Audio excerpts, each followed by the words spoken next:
Doctor Sunilam, आप उसी तबके में लगातार पूरा जीवन आपने समर्पित किया है। पिछड़ों में, मजदूरों में संघर्षशील इंसान के रूप में आप विधायक रहे हैं और एक ऐसे समाजवादी नेता के रूप में आपने स्थापित किया है खुद को, जो मजदूरों, दलितों, वंचितों के हक की लड़ाई लड़ते रहते हैं। क्या लगता है आपको राहुल गांधी ने जितना कनेक्ट किया है, चाहे कुली, चाहे मोटरसाइकिल मैकेनिक, चाहे ट्रक ड्राइवर, इसमें से अधिकांश तबका हमको पिछड़ा और दलित नजर आता है। क्या राहुल गांधी अपने संदेशे वहां तक दे पाए हैं? और क्या राहुल गांधी की लोकप्रियता बीजेपी कोई खतरा मान रही है या नहीं मान रही? डॉक्टर संजीव। इसमें मैं संजय जी ये कहना चाह रहा हूं कि आज का अगर आप राहुल जी का भाषण सुनेंगे तो राहुल जी ने खास तौर पर क्या कहा। उन्होंने ये कहा कि जो सरकार की पॉलिसी बनती है उसको जो इन कम्युनिटीज के लोग हैं, पिछड़े वर्ग के लोग, वो बनाने का काम नहीं कर रहे हैं। उन्होंने कहा कि 90 सेक्रेटरीज हैं और उसमें से 3 ही सेक्रेटरी ऐसे हैं जो कि केवल मतलब सेक्रेटरी लेवल पर पहुंचे हैं, पिछड़े वर्ग के हैं, और वो भी उन्होंने कहा कि उनके पास केवल 5% है बजट का। तो मतलब ये है कि अभी तक जो बात पिछड़े वर्ग की हो रही थी वो मंडल कमीशन के संदर्भ में हो रही थी। हम लोग जो कहते थे पिछड़ा पावे सौ में साठ, डॉक्टर लोहिया के बाद उसकी हो रही थी। लेकिन अब जो उन्होंने राहुल गांधी ने जो अब कहा, उन्होंने कहा कि ये मामला सीधा सीधा, भाई जब आपके पास में बजट नहीं है, आपका आदमी सेक्रेटरी रैंक तक पहुंचता नहीं है, तो उन्होंने साफ कहा कि भाई हम इसलिए जाति जनगणना चाहते हैं कि एक बार अगर जाति जनगणना हो जाए तो हमारी सरकार बनेगी तो हम नंबर 1 जाति जनगणना करा देंगे और फिर उसके बाद में सबको प्रतिनिधित्व दिलाने की बात कर देंगे। मेरा कहने का मतलब यह है कि बहुत कॉन्क्रीट तौर पर, मतलब एक शगुफेबाजी नहीं, केवल एक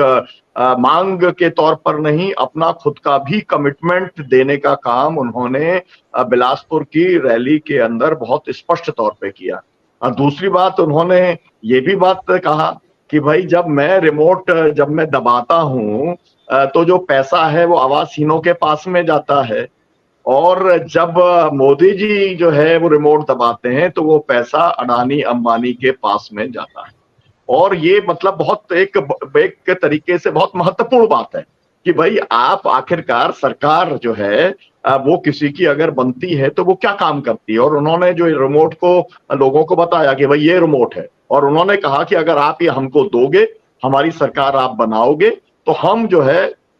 इस रिमोट का इस्तेमाल आपके लिए इन योजनाओं के तहत करने का काम करेंगे। तो मेरा मतलब ये है कि इसके पहले जब जो है कांग्रेस के अंदर बातचीत हुई थी और उसके अंदर पार्टी के अंदर, संगठन के अंदर एक तरीके के आरक्षण की बात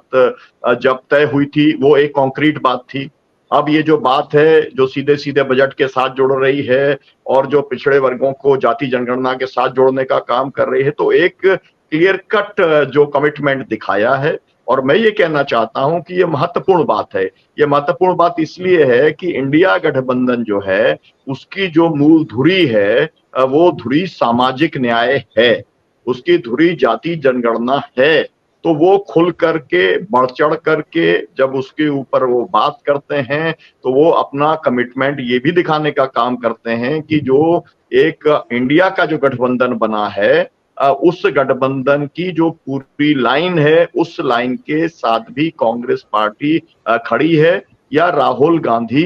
खड़े हुए हैं। मुझे लगता है कि आने वाले समय में और भी ज्यादा फिगर्स को लेकर के वो आएंगे, क्योंकि आजकल सोशल मीडिया में अगर आप देखेंगे तो इतने सारे फिगर्स आ रहे हैं कि नौकरियों में कितना परसेंटेज है और अलग अलग जगहों पर कितना परसेंटेज ओबीसी का है। और अब क्योंकि महिला आरक्षण भी आ गया और स्वाभाविक तौर पर यह मौका जो है नरेंद्र मोदी ने ही उनको दिया है कि एक महिला आरक्षण की बात की और उसके अंदर ओबीसी के लिए जब कोई कोटे की बात नहीं हुई, तो स्वाभाविक तौर पर अब ये एक ऐसा इशू बन गया है जिसमें अब मोदी जी कुछ करने की स्थिति में नहीं है। हालांकि आपको ये भी आपने देखा कि मोदी जी आज जो है दोनों जगह पर गए, मध्य प्रदेश भी गए, कार्यकर्ताओं का उन्होंने किया। कल ही मैं भोपाल में था, मैं देख रहा था स्टेशनों के ऊपर, आपको जान के आश्चर्य होगा कि पूरे स्टेशनों के ऊपर कार्यकर्ताओं के स्वागत के बैनर है ना। मैंने पूरे जिंदगी भर राजनीति की है, किसी पार्टी का कोई बैनर स्टेशन के अंदर लगना अलाउड नहीं होता, लेकिन वहां पर सब जगह पर पूरे प्लेटफॉर्म के ऊपर लगे हुए थे जब मैं भोपाल स्टेशन पे था, ये जो है रानी कमलापति स्टेशन पे, और साथ में मतलब स्टेशन के प्रेमिसेस के अंदर ही कार्यक्रम, मतलब पूरा मंडप बना हुआ था, पंडाल लगा हुआ था, लोगों के खाने और ठहरने की व्यवस्था। मतलब आपने एक जो है पूरे के पूरे तरीके से अपने कार्यक्रम के लिए ही आपने स्टेशन टेक ओवर कर लिया। ये हमने मतलब कभी भी, मतलब हमारा भी एक राजनीतिक जीवन कम से कम 40-45 साल का है, हमने कभी ये देखा ही नहीं जो हमने कल भोपाल के अंदर देखा। और आज पूरा भोपाल जो है एक तरीके से कैप्टिव रहा, पूरा सब कुछ अस्त व्यस्त रहा, क्योंकि सब मोदी जी के नाम से सब जगह के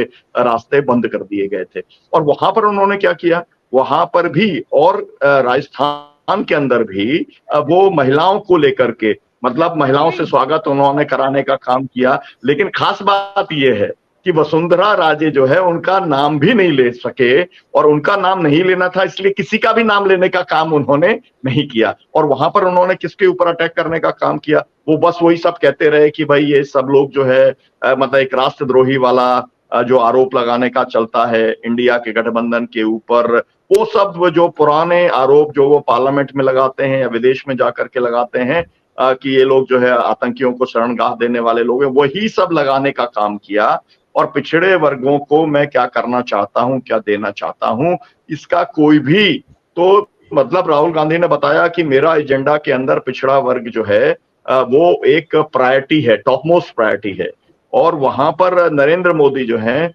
उन्होंने अपनी जो प्रायोरिटी दिखाने का काम किया, उसमें कहीं भी पिछड़ा वर्ग और वंचित तबके की उस तरीके की बातचीत नहीं थी जिस तरीके की राहुल गांधी ने की। तो इसलिए दोनों के भाषण को अगर आप सुनेंगे तो इनका भाषण पूरा भ्रष्टाचार के ऊपर था। ही कह रहे थे, मोदी जी कह रहे थे कि पेपर लीक का मामला सबसे बड़ा मामला है राजस्थान में। तो व्यापम नहीं बोल रहे थे कि व्यापम में जो है 60 लोग गवाह उनकी हत्या हो चुकी है, और उसका जो मुख्य कर्ता धर्ता लोग हैं वो सब शिवराज सिंह और उसके इर्द गिर्द वाले लोग हैं। तो आप किस नैतिकता के साथ यह कहा जाए कि किस मुंह से वो पेपर लीक की बात राजस्थान की करते हैं, जबकि पूरा का पूरा भविष्य युवाओं का बिगाड़ने का काम जितना व्यापम घोटाले ने किया है, अभी भी जो पेरेंट्स हैं वो भी आज की तारीख में भी जेल में है। मैं आपको बताना चाहता हूं, मतलब जिन लोगों ने पैसा वैसा देकर के अपने बच्चों को कराया, माँ बाप भी जेल के अंदर है। अब आप सोचिए, ऐसा किया है तमाम सारे, और अपने लोगों को सबको बचाने का काम किया और खुद जो है पूरी तरीके से बच गए। तो मुझे लगता है कि आज अगर ये देखा जाए कि दो जो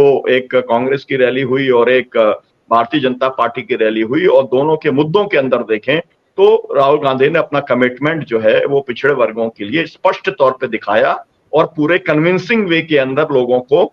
जो है वो एक कन्विंस करने का काम उन्होंने आंकड़े दे करके किया है।